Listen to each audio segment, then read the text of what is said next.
All right, gentlemen, this is how I set up for a deadlift and kind of an example of form. I think how you set up for the lift can have a huge effect in terms of having proper biomechanics so that you can lift the maximum amount of weight. So that being said, let's go through this video here.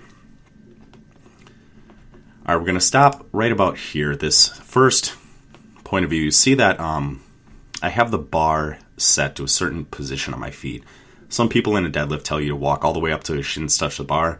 I'm not the biggest fan of that. I tend to find that that particular position causes the weight to be a little too far behind the knee at the beginning of the movement. It can cause you to lean forward in a certain way. How I set up.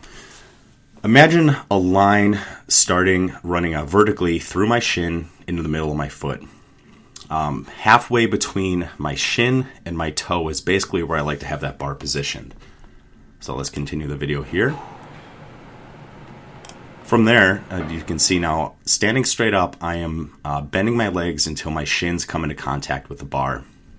I don't remember exactly where I read this, but this particular setup that I use really helped me get through deadlifts being a lot safer with my back and ultimately pulling more weight. So shins have touched the bar. I'm now getting my grip ready and bending over and continuing to bend the legs only enough until I can grab the bar. So right here I've grabbed the bar. You'll see that my back is flat, my butt is out, chest is up, and I'm looking straight ahead. And then pulling the weight up. Setting it down. I like to do a full reset in between each rep. Some people like touch and go. It's just a personal preference. I could go either way on it. Not a big deal. Rep number 2. Set it down and we'll pause here again. When you're coming out of the bottom of a deadlift, there's a tendency to drive a little too much with the legs. And if you're thinking about driving with the legs, what can happen is the flexion of the legs can cause your chest to lean forward and your hips to rise a little bit.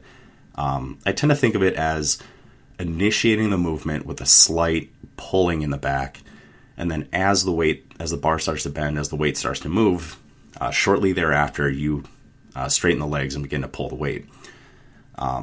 This is one of those things that the deadlift you're probably going to have to film yourself doing a couple times and really check your form. Have some people that are experienced deadlifters that can also help you check your form, because you're able to handle a lot of weights. And for me, this isn't a lot. This is only 315 on the bar.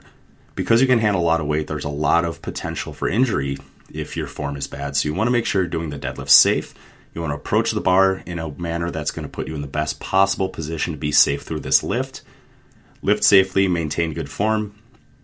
And I hope that's at least a brief overview of how I approach the deadlift.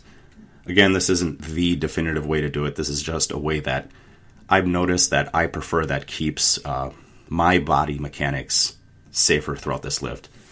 Thanks for watching, guys, and I will talk to you soon.